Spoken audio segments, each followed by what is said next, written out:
لیکن اہل شام میں سے ایک شخص بہت زیادہ مشہور تھا اور اس کی شہرت کی وجہ اس کا قوی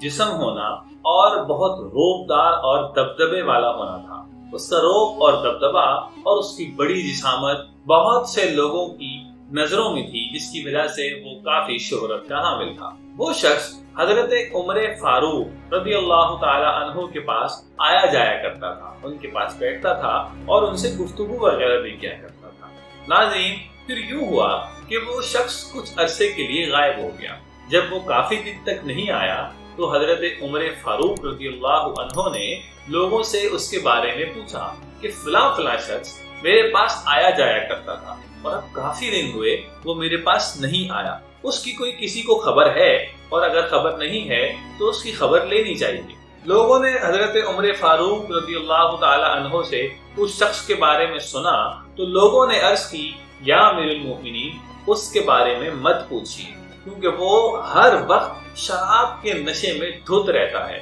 جب دیکھو شرابیوں کی نشست میں بیٹھا ملتا ہے۔ ناظرین، آپ کو یہ بات معلوم ہے کہ اسلام سے پہلے مشرکین مکہ شراب کے بہت زیادہ عادی تھے۔ یہ بات سب کو معلوم ہے کہ ابتداء اسلام میں بہت زیادہ ابتداء کے اندر شراب حرام نہیں قرار دی گئی تھی۔ کچھ عرصے کے بعد جب شراب کی حرمت کا یعنی شراب کے حرام ہونے کا قول آیا تو تمام صحابہ کرام نے اپنی سالوں پرانی عادت کو یہ کہہ کر چھوڑ دیا کہ اب اللہ اور اس کے رسول نے منع کر دیا تو اب یہ ہمارے لیے کوئی حیثیت نہیں رکھتی۔ تو ناظرین، اس کے بعد تمام صحابہ کرام نے شراب پینا چھوڑ دی، لیکن بعض لوگ غلط صحبت یا نفس کے دباؤ میں آ کر، اس کے بہکاوے میں آ کر کبھی کبھار اس طرح کی کسی چیز میں مبتلا ہو جایا کرتے تھے، تو اللہ تعالیٰ اپنی رحمت کے ذریعے سے رسول صلی اللہ علیہ وسلم کے صدقے سے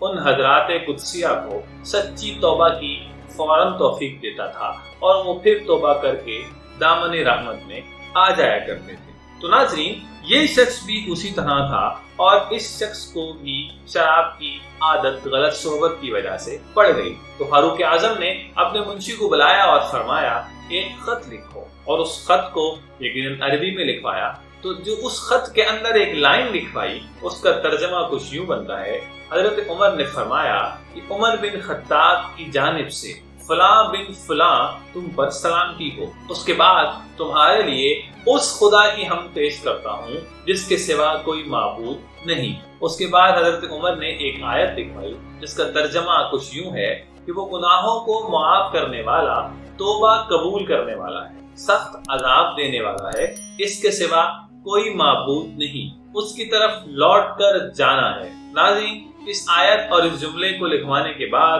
حضرت عمر وہاں بیٹھے ہوئے لوگوں سے مخاطب ہوئے اور فرمایا کہ تم سب مل کر دعا کرو کہ اللہ تعالیٰ اس کے دل کو پھیر دے اور اس کی توبہ کو قبول فرمائے۔ اس کے بعد ایک شخص کو کہا کہ یہ خط اس کو دے آئے، لیکن اس کو ہدایت کی کہ جب تک وہ شخص شراب کے نشے سے بالکل ہوش میں نہ آ جائے اس وقت تک یہ خط اس کو نہ دینا، اور ہاں، یہ خط کسی اور کو بھی نہ دکھانا، بلکہ کسی اور کے حوالے بھی نہ کرنا کہ وہ جا کے دے دے، خود دینا، اور اس وقت دینا کہ جب وہ شخص نشے سے بالکل ہوش میں آ جائے۔ تو ناظرین، قاصد نے حضرت عمر رضی اللہ عنہ کی ہدایت کے مطابق اس خط کو اسی انداز سے اس شخص تک پہنچا دیا۔ جب اس نے وہ خط پڑھا تو بار بار ان کلمات کو پڑھتا رہا اور غور کرتا رہا کہ اس میں مجھے سزا سے ڈرایا بھی گیا ہے اور معاف کرنے کا وعدہ بھی فرمایا۔ تو ناظرین، اس مختصر خط میں قرآن کے چند کلمات اس شخص کے دل میں اتر گئے۔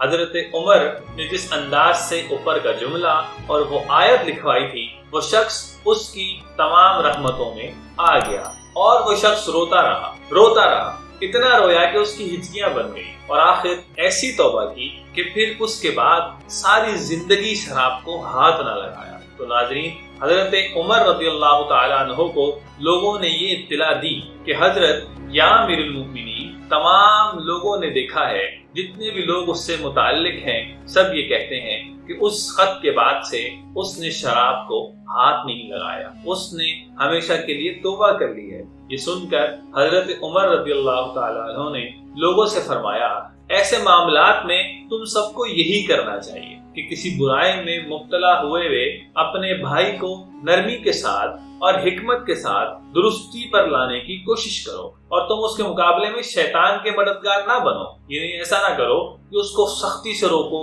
اس پر غصہ کرو، تو بدلے میں اس کو بھی غصہ آئے گا، تو ہو سکتا ہے کہ وہ ضد میں آ کے پھر ایسا کرے اور اپنے دین سے دور ہوتا چلا جائے۔ ناظرین، اس مختصر خط میں کچھ نصیحتیں کی گئی۔ اس سے ہمیں سیکھنے کو کیا ملتا ہے؟ ہمیں یہ ملتا ہے کہ ہم کسی مسلمان بھائی کو گناہ میں مبتلا ہوا دیکھیں تو گناہ سے نفرت کریں، اس شخص سے نفرت نہ کریں، بلکہ اس سے تو ہمدردی کرنی چاہیے، اس کو سمجھانا چاہیے۔ یہ بھی معلوم چلا کہ گناہ گار کے ساتھ بیمار جیسا معاملہ کرنا چاہیے، کیونکہ کوئی شخص اگر جسمانی طور پر بیمار ہو جاتا ہے تو ہم اس کا علاج کرواتے ہیں، نہ کہ اس کو چھوڑ دیتے ہیں۔ اسی طرح اگر کوئی گناہ میں پڑ گیا ہے تو گناہ جو ہے وہ قلب و روح کا مرض ہوتے ہیں، تو اس کے علاج کی فکر کرنی چاہیے۔ تیسری بات یہ سمجھ آئی کہ ایسے شخص کے لیے خود بھی دعا کرنی چاہیے اور دوسروں سے بھی نام لیے بغیر دعا کروانی چاہیے، تاکہ اللہ تعالیٰ کسی بھی شخص کی زبان کا صدقہ اس کو عطا کرے اور اس کو اس مرض سے